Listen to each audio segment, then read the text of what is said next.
আজকে আমরা চলে যাচ্ছি বসুন্ধরায়। আমার লাইফে ফার্স্ট ট্রেন জার্নি। তো হ্যালো গাইস, আসসালামু আলাইকুম। কেমন আছেন আপনারা? আশা করি সবাই ভালো আছেন। তো অনেকদিন পর একটা ভিডিও নিয়ে আসলাম।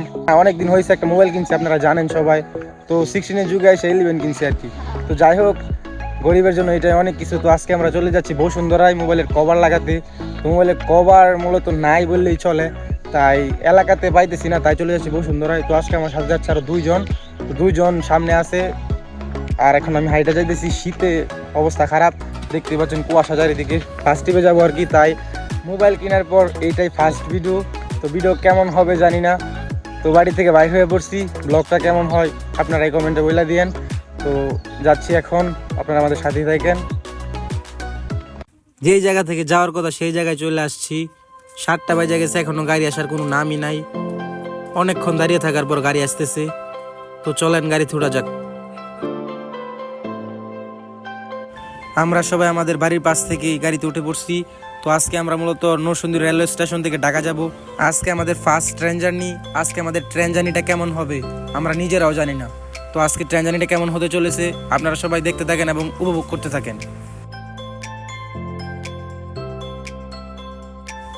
অনেকটা জার্নি করার পর আমরা নরসিংদী বেলানগর চলে এসেছি। এখন আমরা বেলানগর থেকে চলে যাচ্ছি নরসিংদী রেলওয়ে স্টেশন। তো আপনারা আমাদের সাথেই থাকেন। অবশেষে আমরা পৌঁছে গেলাম নরসিংদী রেলওয়ে স্টেশন। এখন আমাদের নাস্তা করতে হবে। তো চলেন নাস্তা করা যাক।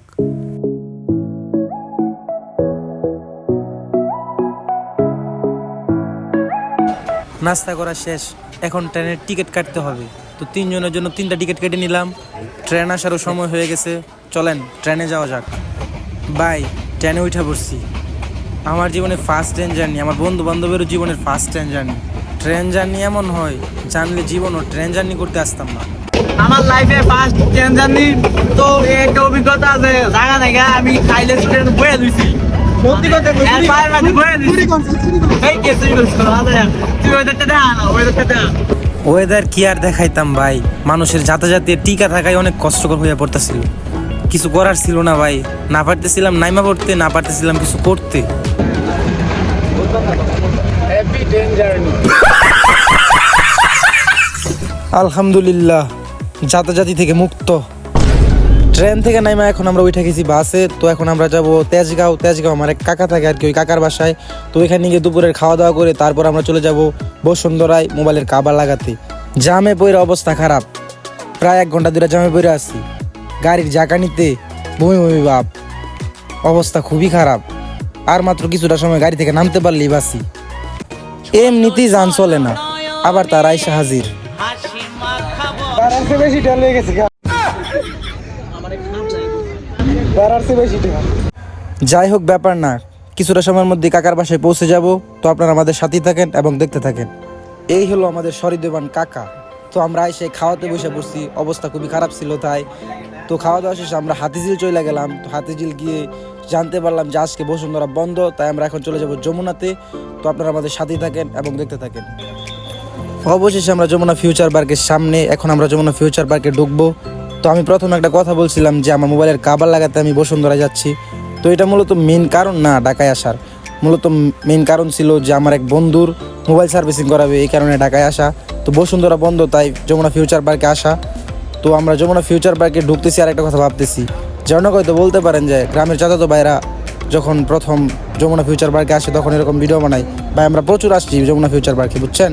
আর আপনারা যখন শহরের তারা গ্রামে আসেন তখন এরকমই ব্লগ বানিয়ে আসেন। তো আপনারা যদি অন্য মাইন্ডে নেন তাহলে কিছু বলার নাই। যাই হোক, এখন আমরা ভালো একটা শপ খুঁজতেছি, মোবাইলের কাভার লাগাবো অ্যান্ড মোবাইলের সার্ভিসিং করাবো। তো খুঁজতে দেখি ভালো একটা শপ পাওয়া যায় কিনা। মোটামুটি অনেকগুলা শপ ঘুরে দেখলাম, সময় কোন দিক দিয়ে চলে যাইতেছে বুঝতেছি না। রাত 8টার মতো বেজে গেছে। তো এখন মোবাইলের কাভার লাগিয়ে নিচ্ছি। মোবাইলের কাভার লাগানো শেষে মোবাইল সার্ভিসিং এই দোকান থেকেই করাবো। সার্ভিসিং শেষ হইতে রাত 10টা কি 11টা বাজে যেতে পারে। বাড়িতে গিয়ে হয়ে যাবো, চিন্তায় পড়ে গেছি। A few moments later. সময় কোন দিক দিয়ে চলে গেল বুঝতেই পারলাম না। মোবাইল সার্ভিসিং করাতে রাত 10টার উপরে বাজে গেছে, 10:30 বাজে। এখন আমরা সব থেকে বাইর হইতেছি। তো চলেন বাইরে যাওয়া যাক। সেই সন্ধ্যার আগে ভিতরে ঢুকছিলাম আর এখন রাত 10টার উপরে বাজে গেছে। মানে এর ভিতরে থাকাকালীন সময় কোন দিক দিয়ে চলে গেল বুঝতেই পারলাম না। তো দেখা যাক এখন গাড়ি পাই কিনা, মনে হইতেছে না গাড়ি পাইবো। তো কিছু করার নাই, তারপরও দেখি কি করা যায়।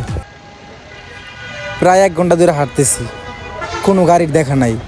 বুঝতেছি না আজকে বাড়িতে যাইতে পারবো না রাস্তাঘাটেই কাটাইতে হইব রাত।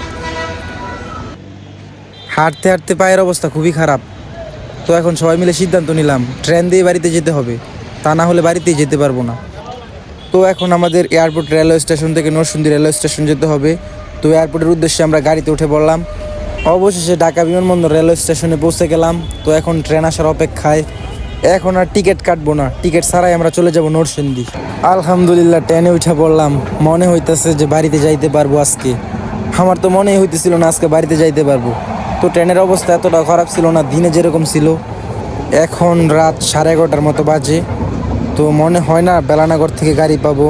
তো নরসিংদী রেলওয়ে স্টেশনে নেমে তারপর দেখা যাক গাড়ি পাই কি না।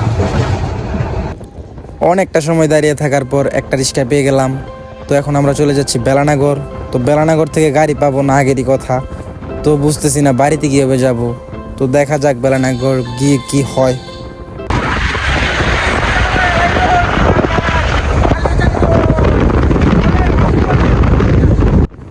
রাত বাজে 12টার উপরে, বাড়ি যাচ্ছি পিক আপ দিয়ে। অবস্থা খুবই খারাপ, শীতে কি অবস্থা, মানে এত শীত, বাতাস গা ফুলিয়ে ফেলছিল।